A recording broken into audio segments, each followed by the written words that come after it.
நண்பர்கள் அனைவருக்கும் வணக்கம். வாங்க கனவு தேசத்தில் பயணிக்கலாம். கனவு தேசத்தில் உங்களுடன் பயணிக்கும் நான் ராஜ்குமார். நண்பர்களே, இன்றைய காணொலி பதிவில் இதை பற்றி பார்க்க போறோம் அப்படின்னா, புதிய தலைமுறை நடத்திய வட்டமேசை விவாதத்தில் கலந்து கொண்டு கருத்தால் அரங்கை அதிரவிட்ட சகோதரி காளியம்மாள், இதை பற்றி தான் இந்த காணொலியில பார்க்க போறோம். வாங்க காணொலிக்குள்ள போலாம். நண்பர்களே, அதுக்கு முன்னே நமது இன்றைய விவசாய பணி என்ன அப்படின்னு பாத்தீங்கன்னா, ஏற்கனவே நமது இந்த வெங்காய பற்றை கட்டுற வேலை முடிஞ்சுது. அதன் பிறகு பாத்தீங்கன்னா அந்த எருவு ஒரு 3 நடை இருந்தது. அதை டிராக்டர்ல கொண்டு போயிட்டு நம்ம அந்த கடைசி வயல்ல 3 முட்டா வந்து கொட்டி வச்சிருந்தோம். இப்ப அதை இறச்சி விட்டு ஒரு சால் உழவு ஓட்டணும். அதுக்காக பாத்தீங்கன்னா இப்ப காலையில ஒரு 5:45 மணிக்கெல்லாம், அதாவது பொழுது வந்து விடிய விடிய அந்த வெளிச்சம் தர நேரத்துல எல்லாம் போயிட்டு நான் வந்து இறக்க ஆரம்பிச்சேன். ஏன்னா நீ ஒரு நடை இறக்கிறதுக்கு பாத்தீங்கன்னா ஒரு 500 ரூபாய் கூலி. அதனால நம்ம சும்மா தானே இருக்கோம், இதுக்கு மேல ஒன்றும் வேலை இல்லை. அதனால சரி, நான் ஒரு நாளைக்கு ஒரு முட்டை நாமளே இறச்சிடலாம் அப்படின்னு சொல்லிட்டு நீங்க காலையில விடிய விடிய வெளிச்சம் வந்த உடனே இப்ப இறக்க ஆரம்பிச்சிட்டேன். ஒரு 2 மணி நேரத்துல ஒரு 7:45 இறச்சி முடிச்சிட்டேன்.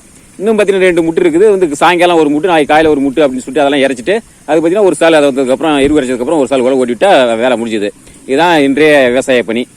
இனிமே வரும் நாட்களில் எனது விவசாயம் சார்ந்த காணொலியில வந்து காணொலியுடைய பின்பகுதியில் வந்து இணைக்கிறேன். அதனால நீங்க நேரா ஃபார்வர்ட் பண்ணி இல்லைன்னா ஸ்கிப் பண்ணி நீங்க நேரா பின்பகுதியில் 1 நிமிடம் 2 நிமிடம் வந்து விவசாய பணிகளை வந்து நான் இணைக்கிறேன். நீங்க விருப்பம் உள்ளவர்கள் நீங்க வந்து பாருங்க. சரி நண்பர்களே, வாங்க இப்ப நேரா காணொலிக்குள்ள போலாம்.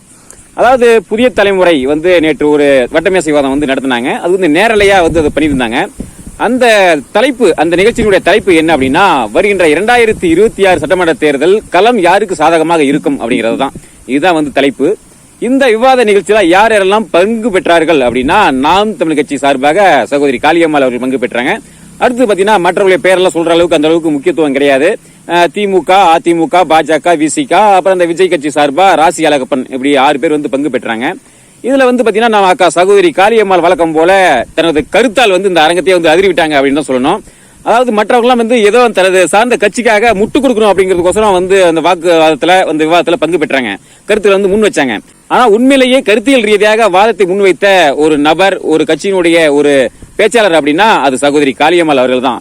அது பொதுவா இந்த மாதிரி விவாத நிகழ்ச்சிகளை பார்க்கக்கூடிய பொதுமக்கள் என்ன எப்படி நினைப்பாங்க, அவருடைய மனநிலை எப்படி இருக்கும் அப்படின்னா, இன்னைக்கு ஒரு கட்சியின் சார்பாக பேசக்கூடியவருடைய பேச்சை வந்து அங்க இருக்கக்கூடிய அந்த அரங்கில் இருக்கக்கூடியவர்கள்லாம் பார்த்து கை தட்டுவாங்க. அதாவது இதை பார்க்கக்கூடிய பொதுவான மக்கள், தொலைக்காட்சியில பார்க்கக்கூடிய பொதுவான மக்கள் என்ன நினைப்பாங்க அப்படின்னா, ஓ இந்த மாதிரி கை தட்டுறாங்களே, இவருடைய பேச்சுக்கு கை தட்டுறாங்களே, அப்ப இவங்க பேசுறதா சரியா இருக்குமோ அப்படிங்கிற ஒரு மனநிலைக்கு வந்துருவாங்க. இப்ப அந்த அரங்குல எல்லா கட்சி ஆதரவாளரும் வந்து வந்திருப்பாங்க, பொதுவான பார்வையாளரும் வந்திருப்பாங்க. அப்ப அதன் அடிப்படையில ஒவ்வொரு கட்சி தலைவர்களும் பேசும்போது அந்த கட்சியினுடைய ஆதரவாளர் வந்து கை தட்டுவாங்க. இப்ப அந்த அரங்கத்துல எந்த கட்சியும் சாராத பொதுவான பார்வையாளர்கள், அதாவது அரசியலை வந்து பொதுவாக பார்க்கக்கூடிய அங்க பொதுவான பார்வையாளர்களும் இருப்பாங்க. அவங்க வந்து யாருக்கு கை தட்டுறாங்க அப்படிங்கறத பொறுத்து தான் யார் வந்து சரியாக பேசுகிறார்கள் அப்படிங்கறத வந்து நம்ம முடிவு செய்ய முடியும். அந்த வகையில பார்க்கும்போது சகோதரி காளியம்மாள் அவருடைய பேச்சுக்கு தான், அவருடைய கருத்துக்கு தான் வந்து பொதுவான பார்வையாளர்கள் வந்து தங்களுடைய ஆதரவை வந்து தெரிவிச்சிருப்பாங்க, கை தட்டியிருப்பாங்க. மற்றபடி திமுக, அதிமுக, பாஜக, விசிக, அந்த ராசி அழகப்பன் அவருடைய பேச்சுக்கெல்லாம் இன்னைக்கு அவர் சார்ந்த ஆதரவாளர்கள் கை தட்டுறாங்க அப்படின்னா, ஏதோ ஒரு புரிதல் இல்லாம, ஏதோ ஒரு கொள்கை இல்லாம, எந்த ஒரு புரிதலும் இல்லாம அந்த கட்சியில பயணித்துக் கொண்டு அதற்கு கை தட்டுறாங்க அப்படின்னு நம்ம எடுத்துக்கணும். அதாவது சுதந்திர போராட்ட வீரர் சுபாஷ் சந்திரபோஸ் அவர்கள் வந்து ஒரு வார்த்தை வந்து சொல்லியிருப்பாங்க. என்ன அப்படின்னா, ஏதாவது ஒரு கட்சியின் பின்னால் நின்று கொண்டு அது எது செய்தாலும் சரி அதுதான் தேசப்பற்று என்றால் அந்த தேசப்பற்று என் கால் செருப்புக்கு சமம் அப்படி சொல்லியிருப்பாங்க. அப்ப அதன் அடிப்படையில பார்க்கும்போது இந்த திமுக, அதிமுக, பாஜக, விசிக இந்த கட்சியினுடைய ஆதரவாளர்கள் எல்லாம் அதன் அடிப்படையில் தான், எந்த ஒரு புரிதலும் இல்லாம நம்ம ஏன் இந்த கட்சியை ஆதரிக்கிறோம், எதுக்கு கை தட்டுறோம், என்ன காரணத்துக்காக இந்த கட்சியை வந்து பயணிக்கிறோம் அப்படிங்கிற எந்த ஒரு புரிதலும் இல்லாம, எந்த ஒரு காரணமும் இல்லாம கூட்டுத்தனமாக அந்த கட்சியை வந்து ஆதரிச்சுக்கிட்டு அந்த வந்து ஆதரவு அளிப்பாங்க, இது இந்த மாதிரி கை தட்டுவாங்க. இதுதான் அந்த கட்சியினுடைய நிலைமை. ஆனா நாம் தமிழ் கட்சி ஆதரவாளர்களை பொறுத்த வரைக்கும் கருத்தியலாக உண்மையிலேயே அறத்தின் வழி நின்று கருத்தியலாக ஒரு உண்மையான நேர்மையான கருத்தியலுக்காக கை தட்டுபவர்களாக தான் நமது கட்சி ஆதரவாளர்கள் வந்து இருக்காங்க.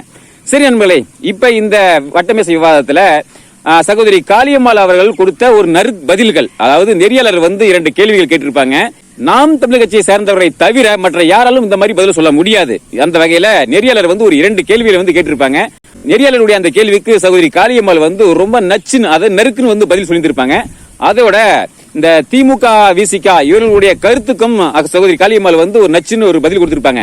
இந்த 3 பதில், அந்த கேள்வி என்ன, அதற்கு சகோதரி கொடுத்த பதில் என்ன அப்படிங்கறத இப்ப இந்த இடத்துல நம்ம பார்க்க போறோம். இதை நம்ம ஏன் ஹைலைட் பண்ணி சொல்றோம் அப்படின்னா, மற்ற கட்சிகளுக்கும் நாம் தமிழ்ச்சிக்கும் உள்ள வித்தியாசம், வேறுபாடு என்ன அப்படிங்கறத மக்களுக்கு வந்து புரிய வைக்கணும் அப்படிங்கறத தான் இதை வந்து நம்ம எடுத்து பேசுறோம்.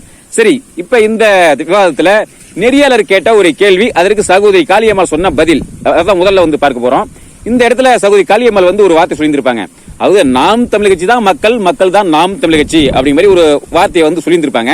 இதற்கு நெறியாளர் வந்து புத்திசாலித்தனமா கேள்வி கேட்கறங்கிற பேர்ல அப்ப ஏன் திமுகவுக்கு வந்து 40% மக்கள் வந்து வாக்கு செலுத்தினாங்க, அதிமுக கூட்டணிக்கு ஏன் மக்கள் வாக்கு செலுத்தினாங்க, பாஜக கூட்டணிக்கு ஏன் மக்கள் வாக்கு செலுத்தினாங்க, அவங்க எல்லாம் யாரு, அந்த கட்சிக்கு வாக்கு செலுத்தினா யாரு அப்படிங்கிற மாதிரி ரொம்ப தந்திரமா கேள்வி கேட்கறதா நினைச்சுக்கிட்டு கேள்வி கேட்டிருப்பாங்க. இதற்கு சகோதரி காளியம்மாள் சொன்ன பதில் என்ன அப்படின்னா, உண்மையிலேயே நெஞ்சில கையை வைத்து உங்களுடைய குலதெய்வத்தை மனதில் வைத்து அதன் மேல கை வைத்து சொல்லுங்க, உங்க மனசாட்சியின்படி வந்து சொல்லுங்க. இந்த மண்ணுக்காகவும் மக்களுக்காகவும் கொள்கைகளை முன்வைத்து அந்த கொள்கைகளுக்காக தான் அந்த மக்கள் வந்து அந்த கட்சிகளுக்கு வாக்கு செலுத்தினார்களா, இப்படி ஒரு நறுக்குன்னு ஒரு கேள்வி கேட்டாங்க. இப்படி சகோதரி காளியம்மாள் கேட்ட இந்த எதிர்கேள்விக்கு அந்த நெறியாளர் உட்பட மற்ற யாராலுமே பதில் சொல்ல முடியல. அந்த அளவுக்கு வந்து லாக் பண்ணிட்டாங்க அப்படிங்கறத நம்ம சொல்லணும்.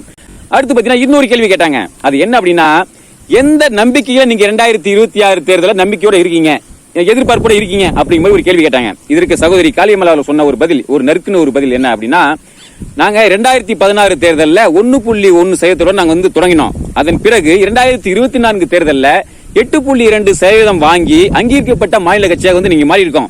எந்த நம்பிக்கையில நான் வந்து இப்படி 1.1 தொடங்கி இதுக்கு 8.2% வந்திருக்குமோ இதே நம்பிக்கையில தான் நாங்க 2026 தேர்தலையும் நாங்க சந்திப்போம், இந்த நம்பிக்கையில தான் நாங்க இருக்கோம் அப்படிங்கிற மாதிரி ஒரு நறுக்குன்னு ஒரு பதில் சொன்னாங்க.